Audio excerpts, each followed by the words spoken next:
अस्सलामु अलैकुम वरहमतुल्लाहि वबरकातुहू।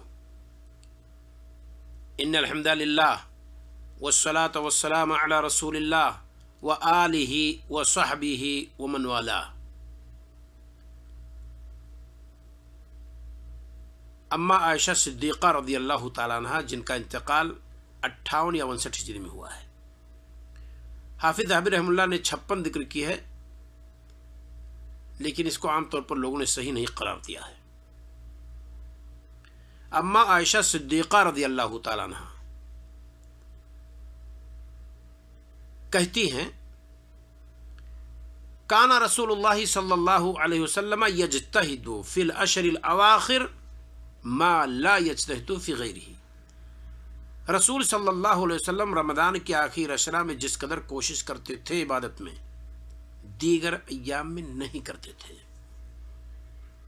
इसे इमाम मुस्लिम रहमतुल्लाह ने, जिनका इंतकाल 261 हिजरी में हुआ है, अपने सही के अंदर उन्होंने जिक्र किया है। कोई शक नहीं है, रिवायत सही है।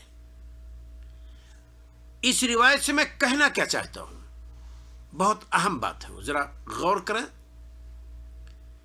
हमारे नबी सल्लल्लाहु अलैहि वसल्लम तमाम इंसानों में सबसे बेहतर थे। अशरफुल मखलूक़ात इंसान को कहा गया है, और तमाम इंसानों में सबसे बेहतर अंबिया और रसूल होते हैं। तमाम अंबिया और रसूल में हमारे नबी सल्लल्लाहु अलैहि वसल्लम सबसे अफजल थे। आपने फरमाया, अना सय्यिद वलद आदम वला फ़ख्र, मैं आदम की औलाद का सरदार हूं, कोई फ़ख्र की बात, किब्र की बात नहीं है। हमारे नबी सल्लल्लाहु अलैहि वसल्लम जब सबसे बेहतर थे, उसके बावजूद रमज़ान के आखिरी अशरा में आप अजर और सवाब के लिए कोशिश करते थे, अमल करते थे। कहना यह है कि आज के इस दौर में कुछ लोग पैदा हो गए हैं जिनका कहना है कि एक इंसान जब नेकी करता है तो नेकी करते करते एक ऐसे मरहले पर पहुंच जाता है कि शरीयत वहां उससे उठ जाती है, फिर उसको अमल करने की जरूरत ही नहीं होती है। वो नजात पा गया, अब खलास। उसको न सलात अदा करने की जरूरत है, न कुरान की तिलावत की जरूरत है, न हज और उम्रा करने की जरूरत है, न सदक़ात और खैरात की जरूरत है, रमज़ान के मुक़द्दस महीने के रोजे के रखने की जरूरत नहीं है, क्योंकि शरीयत अब उससे उठ गई है, क्योंकि इतना नेक हो गया है। क्या हमारे नबी सल्लल्लाहु अलैहि वसल्लम से ज़्यादा नेक कोई पैदा हुआ? नहीं। फिर भी आपको ज़रूरत थी कि आप नेकी करते थे। फिर ये कहना कि एक इंसान नेकी करते करते एक मरहले में पहुंचता है तो वहाँ उससे शरीयत उठ जाती है, ये गलत अकीदा है।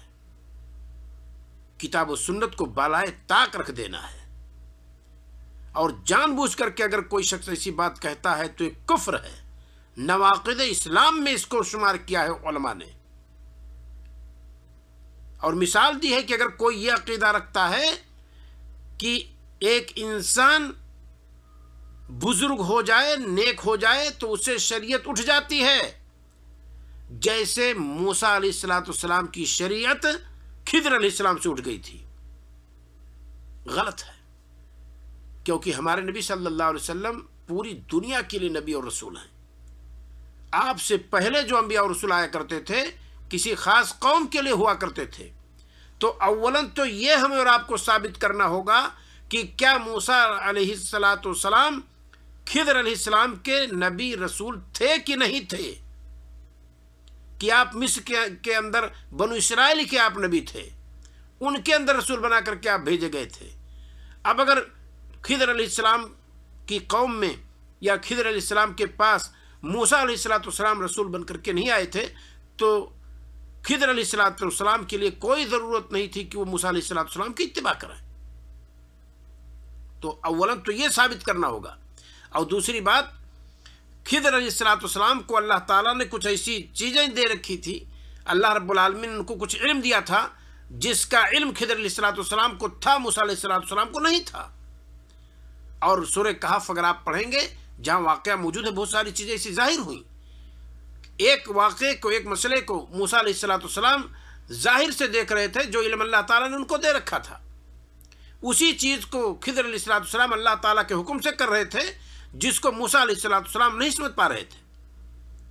لہذا کوئی شخص اگر یہ عقیدہ رکھتا ہے کہ آج بھی کوئی ایسا ہے دنیا کے اندر جس سے شریعت محمدی اٹھ جاتی ہے تو وہ غلط ہے، اور جان بوجھ کر کے ایسا کرتا ہے تو کفر ہے۔ شریعت کسی سے نہیں اٹھتی ہے، اگر اٹھنی ہوتی تو ہمارے نبی صلی اللہ علیہ وسلم سے پہلے اٹھ جاتی۔ صوم و صلات کی کسی کو ضرورت نہیں تھی تو ہمارے نبی صلی اللہ علیہ وسلم کے اگلے پچھلے سب گناہ معاف کر دیے گئے تھے۔ اسی دنیا کے اندر آپ کو بتا دیا گیا تھا قد غفر اللہ ما تقدم من ذنبک وما تاخر، اے نبی آپ کے پچھلے اور اگلے سارے گناہ معاف ہو گئے ہیں۔ سوال کیا جاتا تھا، کہتے تھے صحابہ کہ آپ اتنی عبادت کیوں کرتے ہیں، اللہ تعالیٰ نے تو آپ کے اگلے پچھلے سارے گناہ معاف کر دیے۔ نبی صلی اللہ علیہ وسلم کہتے تھے افلا اکون عبدا شکورا، کیا اللہ تعالیٰ کا شکر گزار بندہ نہ بنوں؟ یعنی پھر بھی نبی کریم صلی اللہ علیہ وسلم اجر و ثواب کی خاطر نیکیاں کرتے رہتے تھے۔ ورم آ جاتا تھا پیر میں، روتے تھے رسول اکرم صلی اللہ علیہ وسلم، رات میں پیچھے صفوں میں لوگ سنتے تھے، لگتا تھا کہ آگ پر چولہے پر دیگچی رکھ دی گئی ہے جس کے اندر پانی کی آواز آ رہی، کھولنے کی ابلنے کی، ایسے آپ صلی اللہ علیہ وسلم کے سینے میں گرگراہٹ ہوتی تھی۔ یہ عبادت کی کیفیت تھی نبی کریم صلی اللہ علیہ وسلم کی، جبکہ آپ کے اگلے پچھلے گناہ معاف ہو گئے تھے۔ تو جب نبی صلی اللہ علیہ وسلم سے شریعت نہیں اٹھی تو آپ دنیا کے اندر کسی کے بارے میں عقیدہ رکھنا کہ فلاں صاحب اتنے ایسے مرتبے کو پہنچ گئے کہ شریعت ان سے اٹھ گئی ہے، یہ کفر ہے اور یہ نواقض اسلام میں سے شمار کیا علماء نے۔ لہذا انسان کو ایسا عقیدہ نہیں رکھنا چاہیے، اس طرح کسی کا عقیدہ ہو تو اس سے اس کو توبہ کر لینا چاہیے۔ اللہ رب العالمین ہمیں اور آپ کو دین اسلام پر صحیح طریقے سے عمل کرنے کی توفیق عطا فرمائے۔ السلام علیکم ورحمۃ اللہ وبرکاتہ۔